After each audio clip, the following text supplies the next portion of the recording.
नमस्कार स्टूडेंट्स, मैं सीएस प्रतीक बंसाली ज्ञान सागर क्लासेस में आपका हार्दिक स्वागत करता हूं। और इस वाले वीडियो के अंदर आज हम जानेंगे हमारा जो फाइनल का सीएमए फाइनल का paper number 13 corporate and economic laws जो है उसका एबीसी एनालिसिस। देखिए, एबीसी एनालिसिस जानना बहुत ज़रूरी होता है क्योंकि कई बार क्या होता है ना, स्टूडेंट्स के दिमाग में डाउट रहता है कि सर इस वाले चैप्टर से क्या क्वेश्चन आ सकता है, ये चैप्टर कितना इंपॉर्टेंट है, हमें इस चैप्टर को कितना अच्छे से पढ़ना चाहिए, क्या टॉपिक होता है जो कई बार हम होता है कि स्किप कर देते हैं। तो आज हम एक बार इस छोटे से एनालिसिस के अंदर, इस एबीसी एनालिसिस के अंदर अपन ये जान लेंगे कि अभी तक का जो इंस्टीट्यूट का पेपर पूछने का पैटर्न रहा है, जो क्वेश्चंस पूछने का पैटर्न रहा है, वो किस तरीके का रहा है, और आने वाले एग्जाम के अंदर हमारा क्या क्वेश्चनिंग हमारे से किस चैप्टर के अंदर से हो सकती है, उसका एक अंदाजा, उसका एक एनालिसिस, उसका एक विश्लेषण अपन इस वाले वीडियो में करने जा रहे हैं। तो आइए हम स्टार्ट करते हैं इस एनालिसिस को। और उससे पहले हमारे को कुछ बातें हैं जो ध्यान में रखनी पड़ेगी। देखिए, सबसे पहले कुछ एक इंपॉर्टेंट पॉइंट है जो कि हमारे को इस पेपर को सॉल्व करने से पहले दिमाग में ध्यान रखने हैं जब क्वेश्चन पेपर आपके हाथ में आएगा उस समय पे, कि सबसे पहले तो जो हमारे पास में टोटल नंबर ऑफ क्वेश्चंस होंगे वो क्वेश्चन नंबर 2 से लेकर 8 तक में आएंगे, जो पार्ट बी के अंदर होंगे। टोटल क्वेश्चंस हो जाते हैं हमारे पास में 7। और इन 7 क्वेश्चंस में से हमारे को जो क्वेश्चंस अटेम्प्ट करने होंगे, हमारी क्वेश्चन अटेम्प्टिंग करनी है हमें 5 क्वेश्चन। और उसमें एक चीज ध्यान रखनी है कि सारे के सारे जो क्वेश्चंस के मार्क्स हैं वो इक्वल हैं।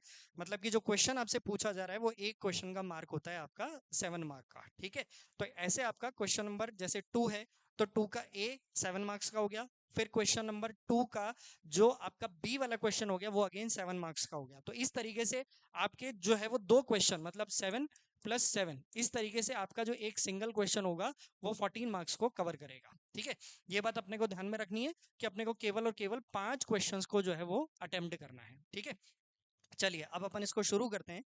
देखिए, हमारा जो सबसे पहला क्वेश्चन यहाँ पर क्वेश्चन नंबर 2A है, उसमें जनरली केस स्टडी पूछी गई है। उसमें अभी तक का जो सिनेरियो देखने में आया है उसमें केस स्टडी आई है, या तो डिपॉजिट वाला टॉपिक या मीटिंग वाला टॉपिक, या फिर आपका जो 187 सेक्शन है वहां से अभी तक कुछ जो केस स्टडी के क्वेश्चंस हैं वो जनरली इंस्टीट्यूट जो है वो आपसे पूछ रहा है।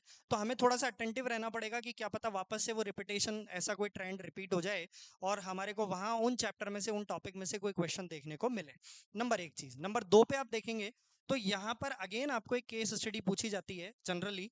और इसमें इंस्टीट्यूट क्या करता है, इसमें इंस्टीट्यूट थोड़ा सा सीवियरिटी देख लेता है।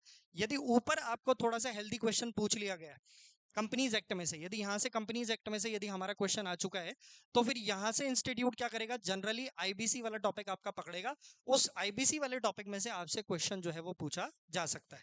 और यदि यहाँ पर क्वेश्चन आपका कंपनीज एक्ट का तो है लेकिन बहुत हार्ड क्वेश्चन नहीं है, बहुत ईजी क्वेश्चन आपको दिया गया है, तो वो थोड़ा सा क्वेश्चन को मतलब हार्ड करने के लिए, थोड़ा सा उसकी सीवियरिटी को बढ़ाने के लिए वो कंपनीज एक्ट में से भी क्वेश्चन दे सकता है। तो अपने को अटेंटिव रहना है यहाँ पर कि हमारा जो आईबीसी वाला, इंसॉल्वेंसी बैंक्रप्सी वाला जो टॉपिक है वो भी हमें ढंग से पढ़ना है, और ये वाला जो कंपनीज एक्ट वाला टॉपिक है ये भी हमें ढंग से पढ़ना है। अच्छा जी, उसके बाद में आते हैं अपन क्वेश्चन नंबर 3 पे। देखिए, इसमें भी केस स्टडी है। मोस्टली आपका जो सीएमए फाइनल की लॉ का जो पेपर है वो केस स्टडी बेस ही होता है, इसलिए ज्यादातर आप जितने भी क्वेश्चंस देखेंगे वो सारे क्या होंगे, केस स्टडी बेस होंगे। इसमें से मोस्टली जो आपके टॉपिक आते हैं वो आपके डायरेक्टर्स का टॉपिक आता है। हालांकि मीटिंग पे भी चांस बनता है कि प्रोबेबली वो यहाँ पर डायरेक्टर को रिप्लेस करके मीटिंग का क्वेश्चन पूछ ले, लेकिन मीटिंग वाले क्वेश्चन की सीवियरिटी अपन यहाँ पर नहीं मानते हैं, इतना प्रोबेबिलिटी इसकी अपन नहीं मानते हैं। मीटिंग वाला क्वेश्चन वो अगले वाले क्वेश्चन के अंदर कवर अप करता है, तो मीटिंग वाला क्वेश्चन भी वो देता है, ये कंफर्म्ड कॉल होती है। अच्छा, उसके बाद में अपन इसका पार्ट बी देखें क्वेश्चन नंबर 3 का, तो इसमें हमारे पास में दो बाइफर्केशन हो जाते हैं यहाँ पर। तो यहाँ पर इंस्टीट्यूट क्या करता है, या तो हमारे से डायरेक्ट क्वेश्चन पूछ सकता है, और या फिर इंस्टीट्यूट हमारे से यहाँ पर एक केस स्टडी भी पूछ सकता है। लेकिन ज्यादातर जो चांस होता है वो चांस होता है हमारी केस स्टडी आने का, इसका मेजोरिटी में चांस बनता है। और 10% या 15% चांस होता है जिसमें कि आपसे फेमा वाले चैप्टर में से, कॉर्पोरेट गवर्नेंस में से, या साइबर सिक्योरिटी वाले में से, या फिर सीएसआर वाले में से कोई टॉपिक आपसे पूछ लिया जाए। तो मेनली हमारे को जो फोकस करना है यहाँ पर, वो यहाँ पर हमारे को फोकस करना है जो हमारे मीटिंग वाले कॉन्सेप्ट हैं उन मीटिंग वाले कॉन्सेप्ट्स के ऊपर, क्योंकि यहाँ पर हमारे से सेपरेटली मीटिंग का टॉपिक पूछा जा सकता है जिसकी प्रोबेबिलिटी मैंने ऊपर आपको कम बताई है। उसके बाद आते हैं अपन क्वेश्चन नंबर 4 पे। देखिए, क्वेश्चन नंबर 4 पे यदि अपन बात करें तो क्वेश्चन नंबर 4 में थोड़ा सा स्मार्टली क्वेश्चन पूछा जाता है इसके अंदर या तो अगेन डायरेक्टर और मीटिंग में से क्वेश्चन उठा दिया जाएगा, क्योंकि डायरेक्टर और मीटिंग में से इंटर में भी क्वेश्चन काफी सारे पूछे जाते हैं, और डायरेक्टर और मीटिंग में से आपसे सीएमए फाइनल की जो लॉ है उसमें से भी काफी सारे क्वेश्चंस पूछे जाते हैं। तो दोनों तरफ जो है ना वो इसकी सीवियरिटी बनती है, दोनों तरफ इस इनकी जो है वो इंपॉर्टेंस रहती है। अच्छा, उसके बाद में फिर एक चांस बनता है यहाँ पर कि आपसे वो आईबीसी पूछ ले। तो कहने का मतलब क्या हुआ, कहने का मतलब ये हुआ कि वो आपसे क्या करेगा, वो आपसे यहाँ पर या तो कंपनीज एक्ट में से क्वेश्चन उठाएगा, यहाँ पे या तो वो कंपनीज एक्ट में से लेगा, और यदि वो कंपनीज एक्ट में से नहीं लेता है यहाँ पर, तो फिर वो किस में लेकर आएगा, आईबीसी में लेकर आएगा। ठीक है। अच्छा, यदि अपन फोर्थ के बी में देखें तो फोर्थ का बी थोड़ा सा हमारे लिए ईजी हो जाएगा। यदि हमारे से डायरेक्ट क्वेश्चन पूछा गया इन वाले चैप्टर में से, डाउट है ऐसा, अपन अंदाजा लेकर चलते हैं, अपन ऐसा मानकर चलते हैं कि यहाँ से हमारे से क्वेश्चन पूछा जा सकता है, जिसमें या तो कॉर्पोरेट गवर्नेंस, सेबी, या फिर जो बैंकिंग वाले चैप्टर हैं हमारे, उनमें से डायरेक्ट क्वेश्चन आपसे पर्टिकुलर एक टॉपिक से उठाकर पूछ लिया जाए। तो बहुत सारे काफी स्ट्रेट फॉरवर्ड टॉपिक हैं इन चैप्टर में से दिए हुए हैं, जिसमें किससे कि सिचुएशन बेस्ड क्वेश्चन नहीं बनता, केस लॉ क्वेश्चन नहीं बनता है, तो हम डायरेक्टली क्वेश्चन यहाँ से थ्रो कर सकते हैं। अच्छा, उसके बाद यहाँ पे फिर एक चांस आता है, यदि ऊपर हमने डायरेक्टर या मीटिंग वाले में से कुछ लेस कवरेज करा है, तो हो सकता है कि वो क्वेश्चन नंबर बी के अंदर यहाँ पर कंपनीज एक्ट को कवर कर दे। तो ऐसा भी हो सकता है, यानी कि यदि वो ऊपर कवरेज नहीं कर रहा है ना, तो वो फिर क्या करेगा, वो फिर यहाँ पर नीचे कवरेज करेगा। तो कहने का मतलब ये है कि कंपनी लॉ का जो वेटेज है ना, वो हर क्वेश्चन के साथ में आपको कहीं ना कहीं देखने को मिलेगा। इसी प्रकार से जब अपन आगे बढ़ते हैं क्वेश्चन नंबर 5 पे, तो क्वेश्चन नंबर 5 में आप देखेंगे कि सबसे पहले तो आपसे कंपनीज एक्ट में डायरेक्ट क्वेश्चन पूछा है। देखिए, आप एक चीज ध्यान रखिएगा, जो क्वेश्चन पेपर का लेवल होता है वो सभी स्टूडेंट्स को ध्यान में रखकर बनाया जाता है। ऐसा नहीं होता कि हमेशा क्वेश्चन पेपर बहुत टिपिकल आता है, बहुत इजी आता है, या मॉडरेट आता है, ऐसा नहीं होता। क्वेश्चन पेपर में कुछ क्वेश्चंस बहुत हार्ड भी होते हैं, कुछ क्वेश्चंस बहुत इजी भी होते हैं, और कुछ क्वेश्चंस होते हैं जो मॉडरेट लेवल के होते हैं। तो अपने को है ना हर क्वेश्चन को ध्यान से समझना है, ध्यान से हमारे को उस क्वेश्चन को पढ़ना है, और उसके बाद सोच समझकर हमारे को हमारा आंसर लिखना है। तो जब आप क्वेश्चन नंबर 5A को देखेंगे तो यहाँ पे आपको डायरेक्ट क्वेश्चन देखने को मिलेगा कंपनीज एक्ट का।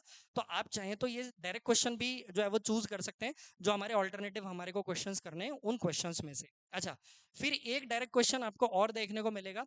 जनरली जो 80% 90% चांस है वो आपको इकोनॉमिक लॉज में से देखने को मिल सकता है। इन चैप्टर में से आपको कोई क्वेश्चन स्ट्रेट फॉरवर्ड डायरेक्ट आपको क्वेश्चन देखने को मिल सकता है। बाकी ये ऐसा है कि यदि उनको लगता है पेपर को थोड़ा सा और टिपिकल करना है, तो वो यहाँ से एक केस स्टडी दे सकते हैं। बाकी इस वाली केस स्टडी का मैं इतना चांस मान के नहीं चलता हूँ, लेस चांस अपन यहाँ पर जो है वो मानकर चलते हैं, लेस चांस अपन यहाँ पर लेकर चलते हैं। जरूरी नहीं है कि वो आपसे यहाँ से केस स्टडी पूछेगा, लेकिन हाँ डायरेक्ट क्वेश्चन का कंफर्मेशन अपन लेकर चल सकते हैं। चलिए, उसके बाद में क्वेश्चन नंबर 6A पर आते हैं। देखिए, क्वेश्चन नंबर 6A और 6B जो है वो जनरली कवर कहाँ से होता है, वो जनरली कवर होता है आपका जो अदर लॉज है वहां से, मतलब जो इकोनॉमिक लॉज वाला पार्ट है वहां से कवर होता है। तो इसमें क्या होगा, इसमें जो इकोनॉमिक लॉज हैं, अदर लॉज हैं, उनमें से कोई डायरेक्ट क्वेश्चन आपसे यहाँ से उठाएगा। बहुत ज्यादा, मतलब जैसे यदि कोई केस स्टडी भी देता है तो केस स्टडी में भी वो एक सिचुएशन डाल देगा, उस सिचुएशन के मुताबिक आपको क्या करना पड़ेगा, आपको उस क्वेश्चन को सॉल्व करना है। तो ऐसा नहीं है। अच्छा, उसमें एक चीज और हो सकती है कि वो आपको एक पूरी सिचुएशन दे देगा, उस सिचुएशन में से आपको मल्टीपल क्वेश्चंस भी वो आपसे पूछ सकता है, अलग अलग क्वेश्चंस भी बनाकर वो आपसे पूछ सकता है। जो क्वेश्चन यदि अपन मार्क्स का बाइफर्केशन करें 7 मार्क्स का, तो हो सकता है कोई क्वेश्चन 1 मार्क का हो सकता है कोई क्वेश्चन 2 मार्क का हो, ऐसा भी हो सकता है। तो वहां पर यदि आपसे 2 से 3 सवाल यदि टुकड़ों में पूछे जाते हैं, जैसे कि अपन प्रीवियस पेपर यदि देखेंगे तो उनमें भी पूछे गए हैं, तो यदि वो पार्ट्स में क्वेश्चन पूछे जा रहे हैं तो उस जगह पे हमारे को पूरा क्वेश्चन 7 मार्क्स का नहीं मानना है, पार्टीशंस उनके होंगे, और उन पार्टीशंस में हमारे को वो क्वेश्चन जो है ना वो सॉल्व करना पड़ेगा, ये आपको ध्यान रखना है। तो वो क्वेश्चन 1 मार्क का भी हो सकता है, 2 का भी हो सकता है, ऐसा वो टोटल करके 7 मार्क्स का क्वेश्चन पूरा फ्रेम करते हैं। अच्छा, उसके बाद में अब अपन आते हैं क्वेश्चन नंबर 7 पे। क्वेश्चन नंबर 7 यदि अपन देखें तो थोड़ा स्ट्रेटेजिकली क्वेश्चन है, स्ट्रेटेजिकली इंस्टीट्यूट इसको क्वेश्चन को ड्राफ्ट करता है। 70% अपन चांस मान के चलते हैं सेबी और फेमा में से कि हमारे से वो क्वेश्चन पूछेगा, और 30% अपन चांस मानकर चलते हैं कंपनीज एक्ट का। 30% में क्यों मान रहा हूँ, यदि मोस्ट जो टॉपिक है वो ऑलरेडी ऊपर वाले क्वेश्चंस में कवर्ड अप हो चुके हैं, तो फिर यहाँ पर वो एक ऑल्टरनेट दे सकता है कि वो कंपनीज एक्ट को कवर अप ना करे और वो केवल सेवी और फेमा को ले लेवे। लेकिन यदि मान लीजिए कि ऊपर ऐसा कुछ कवरेज नहीं हुआ है, तो हो सकता है कि वो यहाँ पर क्या करेगा, यहाँ पर वो सेबी को या फेमा जो है उसको यहाँ पर वो कवर कर लेगा, ऐसा भी किया जा सकता है, एक ऑप्शन ये भी हो सकता है। तो वो डिपेंड करेगा कि आपकी सीवियरिटी क्या है क्वेश्चन की, किस तरीके से आप उन क्वेश्चंस को जो है वो देखते हैं। उसके बाद फिर अब 7th बी को देखेंगे। इसमें भी बहुत अच्छा इन्होंने एडजस्टमेंट किया है कि डायरेक्ट क्वेश्चन ये जनरली इसमें से पूछते हैं, तो वो क्वेश्चन आपका या तो कंपटीशन एक्ट में से रह सकता है, क्योंकि कंपटीशन एक्ट भी बड़ा इंपॉर्टेंट चैप्टर है, मनी लॉन्ड्रिंग भी इंपॉर्टेंट चैप्टर है। एमएसएमई की अपन इतनी कुछ खास वर्थ मान के नहीं चलते हैं, एमएसएमई में से हो सकता है कि आपके एमसीक्यू में क्वेश्चंस ज्यादा रहें, ऐसा हो सकता है, लेकिन पार्ट बी के अंदर अपन क्वेश्चंस को थोड़ा सा वेटेज कम देते हैं in comparison to competition act और मनी लॉन्ड्रिंग। तो मनी लॉन्ड्रिंग और कंपटीशन को थोड़ा सा हमारे को ज्यादा वेटेज पे रखना है इन कंपैरिजन टू एमएसएमई। तो एमएसएमई को भी हमारे को पढ़ना है, ऐसा नहीं कि एमएसएमई को छोड़ देंगे, एमएसएमई भी पढ़ना है, लेकिन एमएसएमई का वेटेज इनके कंपैरिजन में थोड़ा सा जो है वो कम देखने को आपको मिलेगा। उसके बाद में नेक्स्ट पे आते हैं। अगला इसमें आता है क्वेश्चन नंबर 8 ए, लास्ट क्वेश्चन होता है आपके क्वेश्चन पेपर का, और इसमें से जनरली जो आपके क्वेश्चन आता है वो आता है फेमा के अंदर से, यहाँ से ये फेमा में से क्वेश्चन उठेगा। फेमा में से क्वेश्चन जनरली जो है वो डायरेक्ट क्वेश्चन आता है वैसे तो देखा जाए तो, और हो सकता है कि वो कोई इजी सी केस स्टडी यहाँ पे डाल दे जो लगती जो है वो डायरेक्ट क्वेश्चन के इक्वल टू ही है। मतलब ऐसा नहीं होता कि कोई हम केस स्टडी कर रहे हैं तो हमारे को ऐसा लगेगा कि सर बहुत कोई टिपिकल केस हमारे को दे दिया है, बहुत कोई स्ट्रेटेजिक केस हमारे को दे दिया, ऐसा देखने को आपको नहीं मिलेगा। और लास्ट आप देखेंगे 8th बी का, तो डायरेक्टली क्वेश्चन आपको मिलेगा अदर लॉज वाले जो आपके चैप्टर हैं, उन अदर लॉज वाले चैप्टर में से आपको कहीं ना कहीं ये क्वेश्चन देखने को मिल सकता है। तो ये हमारा पूरा एक शॉर्ट में हमने क्विक रिव्यू ले लिया है कि हमारे क्वेश्चन पेपर में किस किस तरीके की चीज़ें आ सकती है और किस तरीके से हमारे को उन चीज़ों को करना होता है। तो ये हमने एक छोटा सा जो क्विक रिव्यू था वो क्विक रिव्यू हमने देख लिया। And I wish you all the best. और कोई भी आपका क्वेश्चन होता है, कोई भी आपका डाउट होता है, तो आप हमें मैसेज बॉक्स में बताइए, हम आपके उस डाउट का और आपके उस क्वेश्चन का हम आपको सोल्यूशन देंगे। Thank you so much.